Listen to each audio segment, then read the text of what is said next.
what's up guys? Isang magandang gabi at maulan sa inyong lahat. Ito po si Suplado Moto. Okay, for today's vlog, let's talk about comment sa ating comment section. So may tanong si Ropa.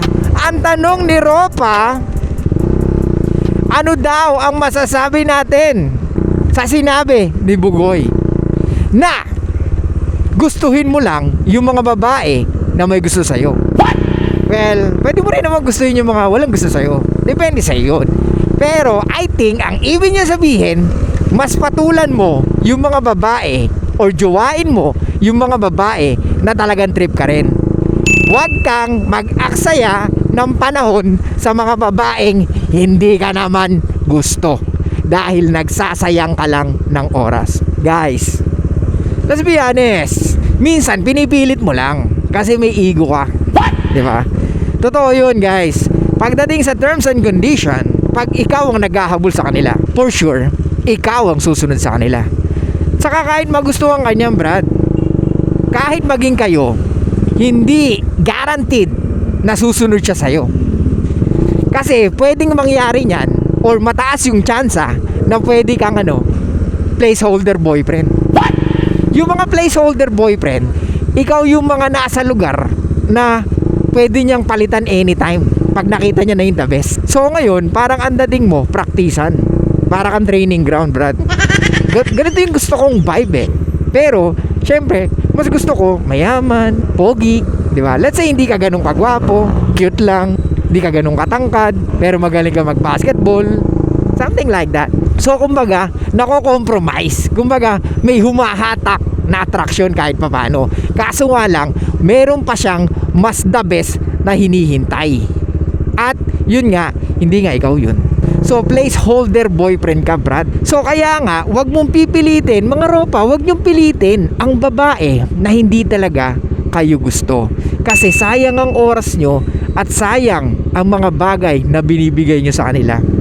Usually ang gusto niya lang vibe. Kasi unang-una kung gusto ko niyan, ganito guys ha. Okay, sige. Pag-usapan natin yung kung paano mo malalaman kung talagang gusto ka niyan. Kung ikaw talaga yung kanyang pinapangarap or gustong makasama or gustong maging jowa.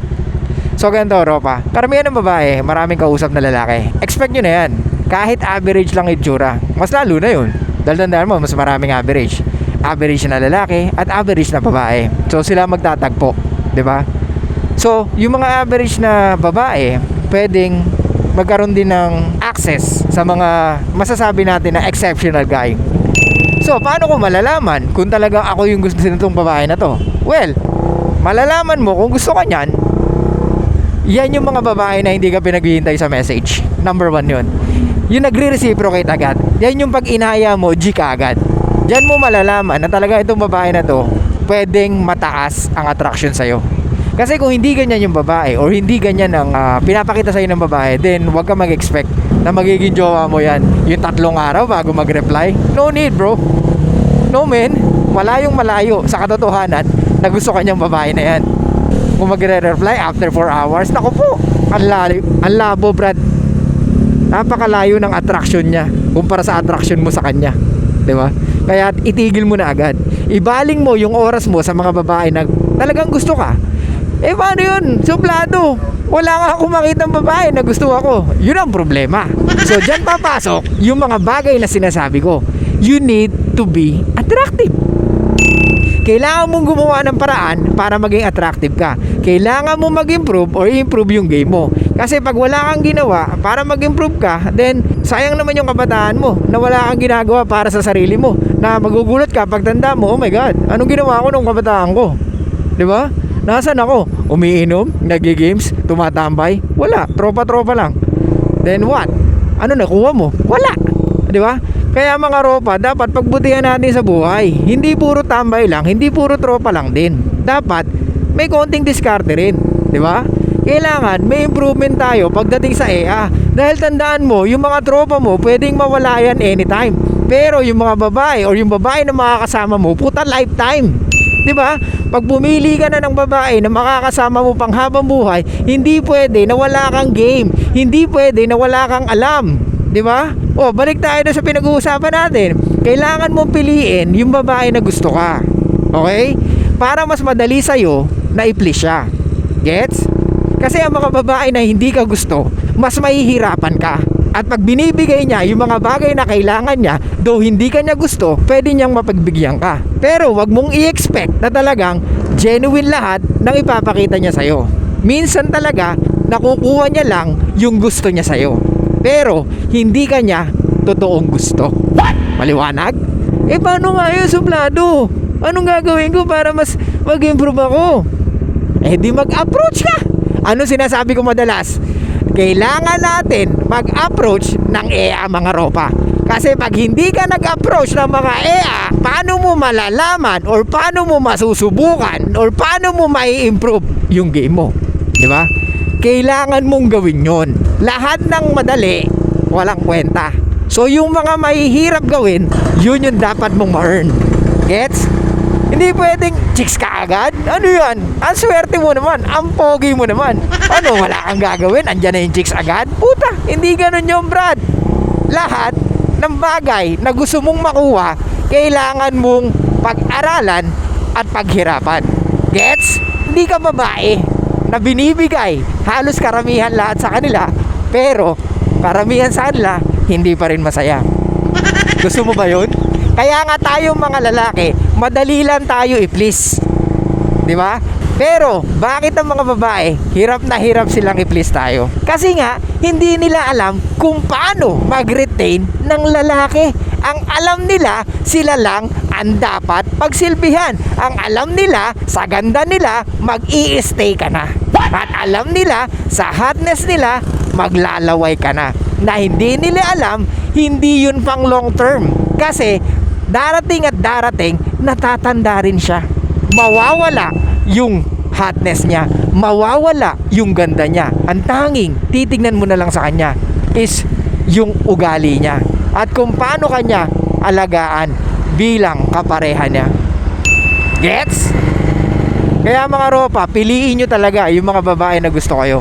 Okay? Sa mga nagme-message sa atin at karamihan sa inyo, umaasa pa rin na bumalik ang ex nyo. Di ba? Nagme-message yung iba sa akin, tinatanong, anong gagawin ko? Narinig ko, tinatanong daw ako ng ex ko sa mga tropa niya. Eh ano naman kung tinatanong ka? Baka nakita ka lang, di ba? Or gusto lang, may pag-usapan. Pero it doesn't mean babalik sa'yo. Eto mga ropa, ilagay nyo sa utak nyo to. Hindi porket napag-usapan kayo or naitanong kayo, gusto nang bumalik sa inyo. No! May iba sa inyo, 2 years na, nag-text lang yung ex, feeling nyo, may meaning na. Hindi ganun, Brad. Lalaki tayo. We need to be realistic. Kasi pag hindi ka naging realistic, walang mangyayari. Alam mo kung nasan ka? Nasa delusional phase ka. At mahirap maging delusional, Brad. Alam mo yan. Nakita mo yung mga kababaihan ngayon. Kahit average look, feeling nila, they can get a hot guy. Or yung masasabi natin na exceptional guy. Tandaan nyo, pag gusto niya na exceptional guy, you need to deal with the exceptional problem. Yung mga good looking, rich guys, maganda katawan, matangkad, huwag kang mag-expect na ikaw lang at sa'yo lang siya. Dahil kahit hindi dumiskarte yan, babae mismo ang lalapit sa kanila. Tsaka napakababang porsyento nung mga ganong lalaki. Dito sa Pilipinas, ilan 6-footer na lalaki? Majority ba? Hindi. Napakababa ng porsyento ng mga lalaki na matatangkad. 'Di ba? Kaya yung mga pinapangarap ng mga karamihang babae na gusto nila 6-footer, gusto nila matangkad, puta malabo 'yun. 'Di ba? Kaya nga mag-aagawan talaga kayo sa mga lalaki na matatangkad. At eto pa guys, uulitin ko, huwag kayong umasa sa ex nyo na wala na. Kasi hindi na babalik yun. Okay? Hindi porket napag-usapan ka, naitanong ka, may meaning na. Walang meaning yun. Kaya mga ropa, gustuhin nyo yung mga babae na gusto kayo. Ngayon, kung walang may gusto sa inyo, gumawa kayo ng way para may magkagusto sa inyo. Lagi ko sinasabi sa inyo na you need to be attractive person. And I know, hindi madali maging attractive person.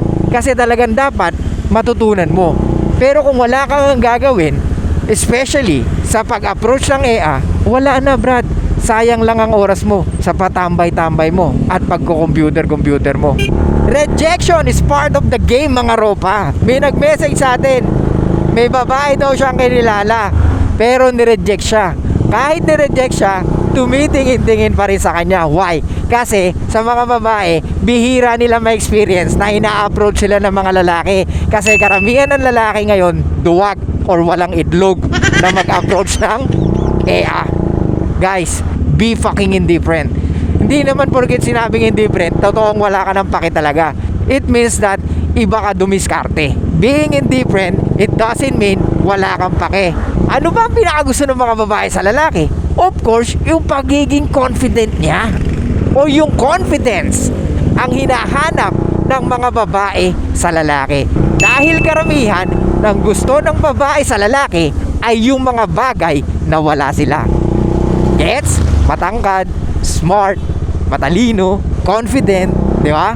Kasi yan yung mga bagay na pwede nilang masabi na pag yung lalaking pinili nila ay nasa kanya ang mga hinahanap nila, pag nagkaanak sila, for sure, magiging ganun din ang anak nila. Kaya nga, by definition, they are looking for the prize. Kaya tayo ang prize mga ropa. Huwag nyong sabihin or huwag nyong isipin na ang babae ang prize. Dahil ikaw yun. You need to act like a prize and you need to do yung mga bagay na ikaw ang prize. Okay? Sa relasyon, ikaw ang prize. Okay? Ikaw yung pinag-aagawan. Ikaw yung gustong makuha. Kaya kailangan mong kumilos na talagang ikaw ang gusto ng mga karamihang kababaihan. Kaya ropa, ano pang hinihintay mo? Tumayo ka sa kama mo, gumawa ka ng action para sa ikabubuti mo. Okay? So, balik tayo. Gustuhin nyo yung mga babae na gusto kayo. Kasi nga, mas madali silang i-please kumpara sa mga babae na hindi kayo gusto. Maliban na lang, let's say, sa umpisa hindi ka talaga gusto. Pero nakita niya, puta, ang dami kong ka-message, eto pa rin yung the best. Pwedeng ikaw na yung magustuhan niya. Pwedeng mag-iba ang ihip ng hangin at bigla nang siya na ang maghabol sa'yo. Pero, how many percentage or gaano kataas yung porsyento na ang babae ang maghahabol sa'yo? Kung sa umpisa pa lang, hindi ka na niya gusto. Kaya nga, mas okay na ligawan or diskartehan yung kahit papano may pagtingin na sa inyo kesa yung mga babae na talagang walang kahit anong pagtingin sa inyo. Okay? So ulitin ko guys, huwag nyong pahirapan ang sarili nyo. It's a numbers game.